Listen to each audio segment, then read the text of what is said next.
So in today's video, I want to go into how to write melodies, or at least how I go about writing melodies. And the reason this is coming up is I had someone come to me for feedback recently. And when I listened to their track, nothing really gripped me. There was nothing like really that hooky or melodic about it. And not you don't always have to have like a melody, but you need something hooky in order to keep the track going. And what I noticed in the song is there was a lot of really cool sound design. He had found a bunch of really cool presets online somewhere, and he had taken them, but he was just playing like one note, either just playing like a single sustained note or just playing like a bunch of 16th notes with it. And the sound sounds cool, right? They're really epic sounds, but without like a strong melody or strong hook, it just didn't really grip me. And I diagnosed and sort of asked what was going on. And it was like he would always start with the preset first. And I said, well, the problem with that is like, yes, it can inspire you to write, but the problem is that you kind of overcompensate, and because the sound sounds really cool and epic and big, you end up not bothering with the writing so much. So I gave him this exercise instead, and this is how I go about writing melodies. Is what I'm going to show you today. Is actually starting with like either a piano or a blank saw wave, and then going through this checklist, and then just building out the melody in the best way possible for yourself, and then just take it from there. And then you can put a sound on it. I might put a little bit of reverb on early on just to make it fit into the groove, but let's get into it. So here I am inside Ableton. It's one of my projects here. I'm just going to bring like a segment of the bass over here and just play it. Just play this real quick. This is like context of what we're going to write over. Simple bass and kick. And I'm just going to grab a new MIDI. So the first thing I like to do is just make sure that we're in the right key. So this is in C sharp. So just make sure we've got the grid on C sharp. So step one of the checklist is first of all going to be the starting position of your motif, your melody, whatever. And there's actually like 4 really strong points you can start on. There's either the downbeat, the first offbeat, second sort of downbeat here, or the first weak beat or snare hit, wherever, and then the second offbeat. And then you could extrapolate this if you're doing in quarters or eighths or sixteenths or whatever. So if we're doing this in eighths, it would be this, this, this, or this. But if you're doing this in sixteenths, it would be here, here, here, or here. So it's going to depend on kind of like what you're going for, which I guess is another thing you should bring up is like, are you writing this melody in short notes or long notes, right? Step 2 is going to be finding the end position. So the end position of a motif is going to sound really good if you leave at least a quarter amount of space till the next motif. So let me show you what I mean by that, because that might have been a mouthful. So let's say the space of the melody spans over this space here. Then we would have like empty space here, so nothing playing. This isn't a hard rule, you don't have to always do this, but melody with space it draws out the emotion more because it makes you want to pull back in. If we have like a melody playing along here for 3/4 of the 2 bars, or a bar and a half, then we have half a bar of empty space basically. And you could even extend this back like so.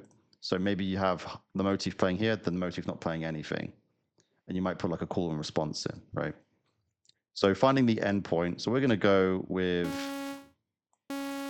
here's the endpoint. I have this muted, for example. I'm actually just going to drop that below. Turn this off for now as well. So now that we're going to have our start point, which I'm going to pick to be here, and we have our end point, which I'm going to pick to be here, or actually just on the downbeat just after it, like so. We now want to connect it and build our rhythm. So I'm just going to play a loop over this. Going to mute this as well. And we're just going to listen to this. That's my start point, and that's going to be my end point. So now, if you can already hear something, great. If you can't, I would just start putting in notes and just seeing what feels right. So maybe put one in here like this. Quickly going to go to the synth actually and just turn the release down a little bit. So I feel like we probably want something a bit quicker. More release. That'll do. And maybe we go for like maybe 16ths here or something.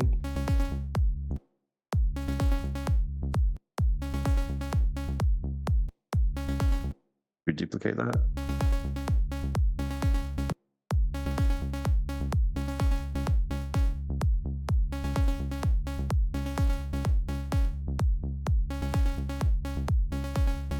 Yeah, I'm pretty happy with that as a rhythm. You don't have to like go crazy, but like if you find something that works straight away, cool. Don't think, oh, that was too easy. I'm gonna skip over it. For me, that sounds kind of cool. That will work for me for a rhythm. So the next step, once you found a rhythm that you like, we're gonna look at note lengths. So this is gonna be like shortening or lengthening the notes. Now, as a rule of thumb, short notes add more urgency, and long notes draw out emotion. So maybe we take like this note here, and same one here, and just draw this out.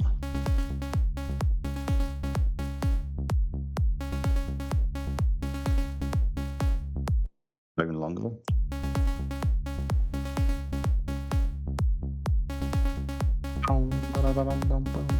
So yeah, that's like a nice bit of variation. Maybe put more sustain on this, just so it sounds a bit more full.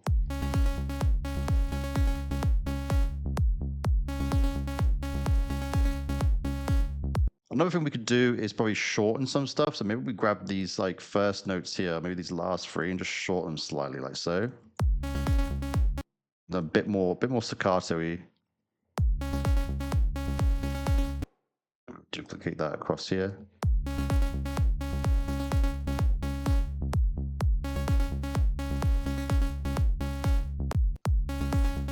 You hear that just sounds like a little bit more choppy, a bit more staccato. It's kind of nice, so it fits into the groove.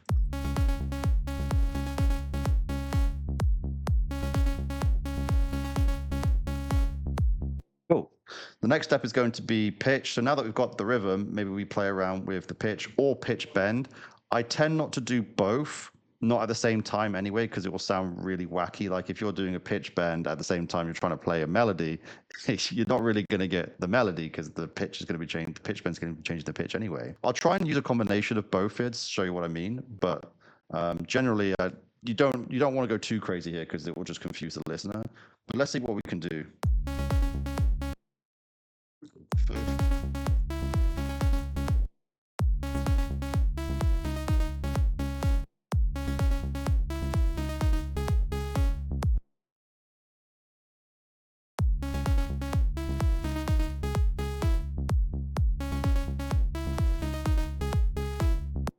So I'm actually hearing a little bit of a variation on here, so I'm just going to duplicate this. And maybe I'm going to bring this down to like here. Probably this on a 7 or something.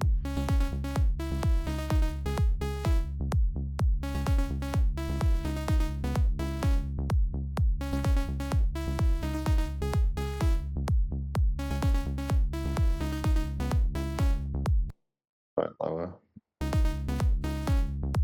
Cool. So yeah, that just came to mind. So it's like a little variation there just to resolve that. So I guess that's another part of it as well, as just duplicating and making variations. And also I want to show the pitch bend. Now, this is already like got a lot of pitch in it. It's moving around a lot. So doing the pitch bend might actually ruin it, but I just want to show it anyway. So you just come down to MIDI control, get pitch bend. And maybe we take this like sustained note and we just do something like this just to give it a little bit more movement.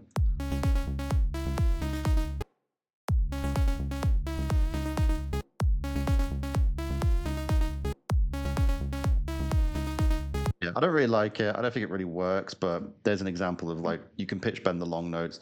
If I was just playing like straight 16ths or something like that, like you would hear like in like an Afterlife track, if I was doing something like this, it makes more sense because now you're controlling the pitch with the pitch bend rather than with like changing the notes up and down. So I might do something like this.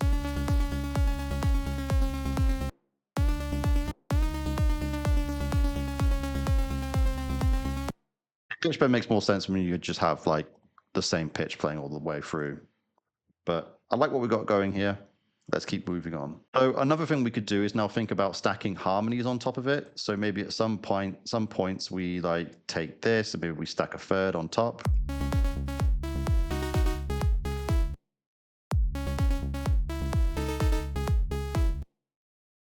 Do the same here. We stack a fifth. It doesn't always sound good, but this is like optional. You don't have to do this. I'm just trying to come up with ways to like enhance the melody. But sometimes you might be like, nah, it sounds good without the harmonies.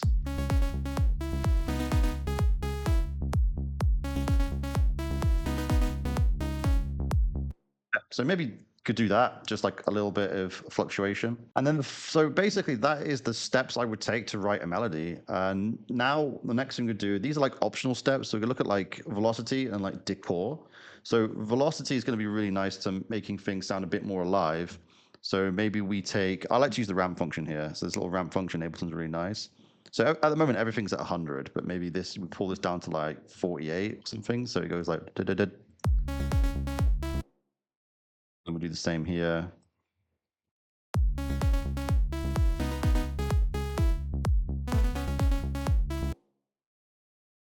Ensure that we're doing it in the same place every single time to have like continuity. That's going really hard. Well, by the way, if your serum isn't velocity sensitive, you want to come over to the matrix, choose source velocity, the amount all the way up, destination amp, and then your amp will be affected by the velocity. By the way, if you want this preset, this is like my default serum preset. It comes with all this like analog-y sort of matrix settings where like I put like chaos LFOs on like the phase and the wavetable position, the detune. So it's slightly always bending it. It just makes it sound a bit more analog. Just let me know in the comments and I'll make a free download. But yeah, just let me know if you want that. Cool. Anyway, going back, so we've added the velocity. Maybe we make these notes harder. Maybe we make this one like a little bit weaker. Let me bring it over as well. We make this one a bit harder too.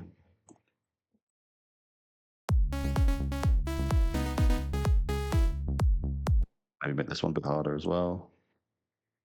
Or this one.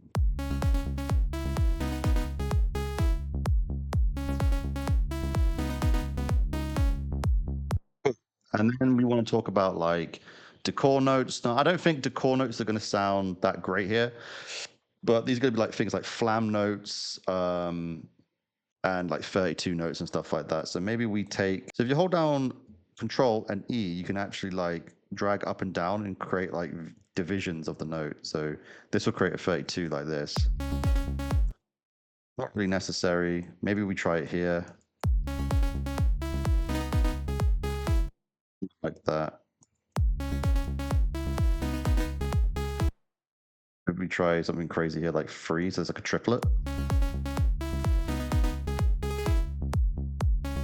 I don't really like any of those ideas, but you see how you can start creating decor. The other thing is like creating Flam notes, which is more for drums, but it can work for melodies. So what that would look like is maybe we grab a 30-second note here, turn the velocity down really low. It's kind of like a ghost note. And then maybe we even like bring it in a little bit like this. So it sort of like trails into it a little bit. Like that, right? We try like that. Put it an octave down just to see kind of like what effect it has.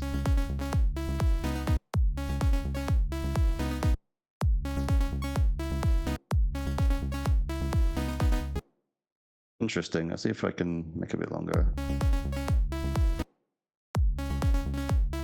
Yeah, I don't know. So that would be a Flam note, but I don't think it's going to work here. But yeah, that's pretty much it then. Like that's how I'd go around making a melody, and then I then would think about doing the sound design on top of this. I'd go into Serum, spend a few minutes just creating a patch or find a preset, add some post-processing, some saturation, compression, and some reverb, and then yeah, see how I like it. Maybe I can make 20 of these melodies and pick the best one. But it shouldn't take you that long if you use this step-by-step checklist. Shouldn't take too long. Anyway, yeah, so that's the checklist. If you have any questions, best hit me up on Instagram, and I'll put the link in the description. I'll put the checklist there too, and let me know if you want that Serum preset. Cheers. I'll see you guys later.